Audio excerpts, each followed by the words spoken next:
Halloween Horror Nights 31 has officially dropped a big announcement today, and we're talking about all the different original houses, 5 scare zones, 2 live shows, and much more, so let's jump right into it.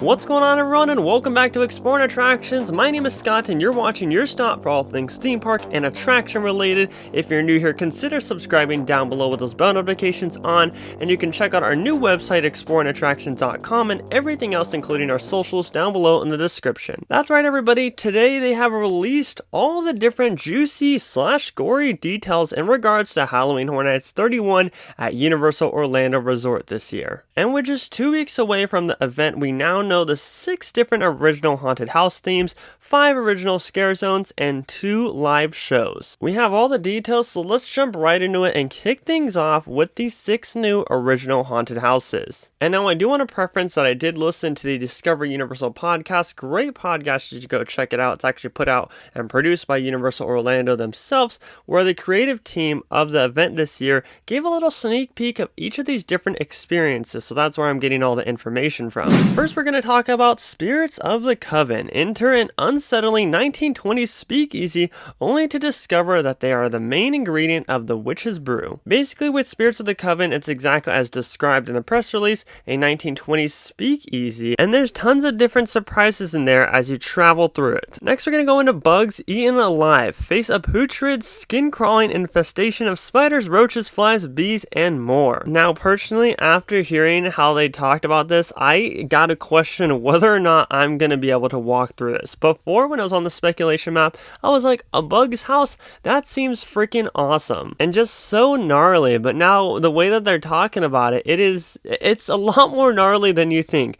They're talking about like bees, wasps, roaches climbing up the walls, and different effects in there that make you feel like bugs are actually crawling on you. They've even talked about how there's going to be different water effects in some of the different scenes, and like I said, there's going to be scenarios where you feel like they are crawling on top of you, and honestly, I don't know if my anxiety can handle that. I can handle a lot when going to these different horror events, but hearing about Bugs Eaten Alive, even them talking about it, walking through it with the lights on, is just so gnarly. I'm excited for it, but I'm gonna have to really think twice before walking through this, or at least have a couple drinks in me. Next, we move into my most anticipated, and yes, I'm already going to talk about my most anticipated. I'm going to make a full list at the end, but here's a little spoiler alert. This is my most anticipated. Fiesta de Chupacabras. Escape or become prey to a no longer mythical fanged creature. And now they did discuss that this is something that you don't expect. So you're going to go into this village where you think that they're celebrating and having a bunch of fun. Well, it turns out that they're not celebrating, and instead they're hunting you down to get some blood sacrifice for the Chupacabra. So not only are you going to be running for your lives from the Chupacabra, but you're also going to be running from your lives from the different villagers trying to get you as a sacrifice for them, which I think is such a unique take on this. I think it's so awesome, and that's where the fiesta part of it comes in. There's going to be different creatures in here and different, obviously, demented villagers, and I cannot wait to see how they pull off the Chupacabra creature and see exactly how it looks like in person. Next, we move into Hell Block Horror. Attempt to survive visiting hours from horrifying monsters serving time in the prison. Now, in Hell Block Horror, obviously, it's going to be a prison-themed house, but in this prison is a prison for monsters. What monsters, you may be asking? Well, it's actually going to be monsters that we've seen from years prior at Halloween Horror Nights Orlando. So there's going to be a whole bunch of Easter eggs in this, and obviously they're going to escape and seek to wreak havoc on all guests who enter in. But yeah, this is definitely going to be a house that caters a lot to the diehard HHN fans, as there will be plenty of different monsters and characters serving their time in Hell Block Horror. Dead Man's Pier Winter Wake. Endure a petrifying winter thunderstorm in a seaside village ruled by an undead fisherman. This was also featured at the event a couple years ago in the scare zone Dead Man's Wharf, and they're now building on that scare zone and turning it into a full house. I'm really excited for this theme because the idea of a thunderstorm in a seaside village, and then of course this undead fisherman coming to life, obviously him looking terrifying and us encountering him. I think that this house scenically is going to be absolutely stunning. Like, I think this will probably have the best sets out of all the original houses on this list. And last but not least, we have Descendants of Destruction. Encounter bloodthirsty mutants living in a post-apocalyptic subway system. They described this exactly how they described it in the press release. You're going to be making your way through this subway system, and you're going to see different mutants and different creatures as they transform. And honestly, I think that's terrifying, like in real life. Like, you ever think about if you've ever been on the metro or in a subway in general, like different creatures that could be lurking in these subway tunnels? Well, that's going to unlock a lot of those different, not dreams, but nightmares that some of us may have. It sends a lot of answers into the questions of the unknown, like I said, in those tunnels of subway systems, and I cannot wait. And Descendants of Destruction is just such a, like, terrifying name. Like, it's intimidating. Obviously, these houses are going to join experiences like the Weekend After Hours Nightmare, Halloween, Universal Monsters Legends Collide, and the Horrors of Blumhouse starring Freaky and the Black Phone. But next, of course, we're diving into scare zones, as construction has already started at Universal Studios Florida. If you visit the park right now, you can see them setting up all the different props, and it's exciting. There's been lots of speculation on what they're gonna be, but now we have confirmation on all the different names. So first and foremost, we have Horrors of Halloween. Encounter the Pumpkin Lord and all his devious subjects. Yes, the Pumpkin Lord is back, everybody, and they talked a little bit about how he's going to be sat up on a stage talking to the different guests, interacting with the guests,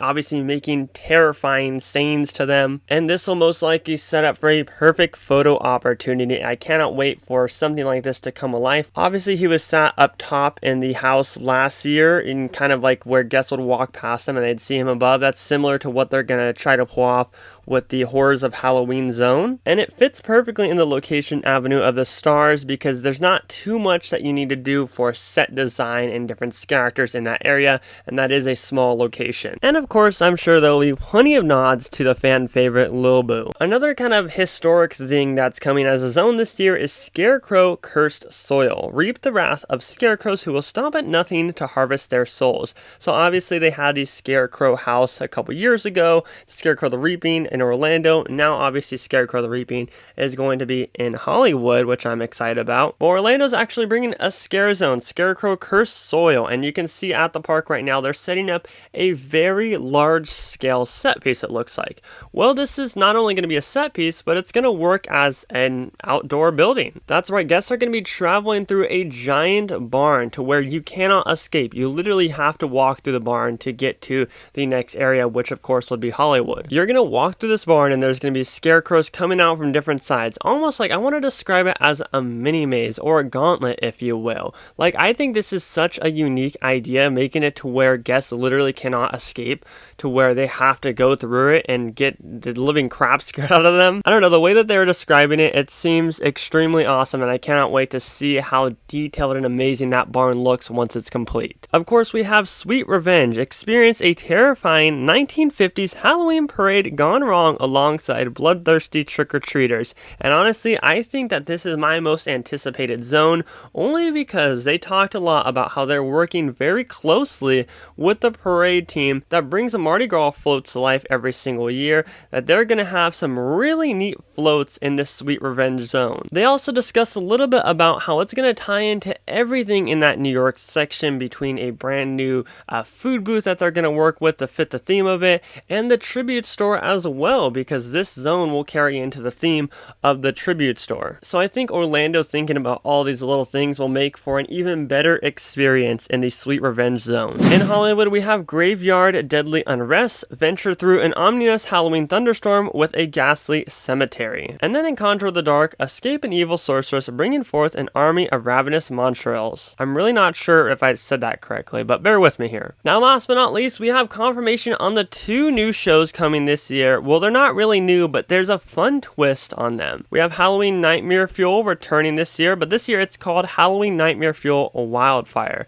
The sequel to last year's fan favorite Halloween Nightmare Fuel show featuring the world famous performance group The Fuel Girls, highlighting a new dreamer in the depths of a new nightmare, set to a heart-pounding metal, rock, and electronica score. Super excited to see the new theme with Nightmare Fuel. Lots of people rated it super high last year and said that it was a lot better than they expected, and I've seen highlights from the show and I honestly cannot wait to experience it for the first time this year. And of course, Marathon Mayhem returns this year, but it's not called Marathon of Mayhem, it's called Ghoulish, a Halloween Tale. An all-new show taking place in the Universal Studios Lagoon that follows the Grim Reaper on the undertaking of what happens beyond the grave, all set to eerily remixed music by some of today's most iconic artists. I think Ghoulish will be such a huge hit, especially since with the Marathon of Mayhem, yes, we did have somewhat of a theme for it, but it was kind of just all the IPs and mixed into it and different original icons featured in it. Well, now we have an actual storyline to it. We have the Grim Reaper, and yes, I do think that IPs will still kind of be featured in it / the original ideas in it, but I think that there will be a lot more original scenes that we see with this Lagoon show compared to years prior. And they did promise to have remixed music from today's most iconic artists. Who knows, maybe that could be Rob Zombie / hell, maybe they could even be using the Weeknd's music in this, because in my opinion that would be a perfect marketing move for Universal. So I'm definitely excited for Ghoulish, a Halloween Tale, the new Marathon of Mayhem spectacular. And just to give kind of a quick sneak peek of the tribute store, like I said, it is going to fit the theme of Sweet Revenge Scare Zone, but guests will venture through a pumpkin patch, a cemetery, and a witch's cottage, and eventually they'll make their way to the final room, an elaborate Halloween festival set in the same town as the store's neighboring scare zone, Sweet Revenge. I think, at least from reading what is going to be featured in this tribute store, it'll probably be one of the best Horror Nights tribute stores that they've ever done. There's going to be no IPs featured in this. Obviously, there will be IP merchandise available for purchase, but this is all going to be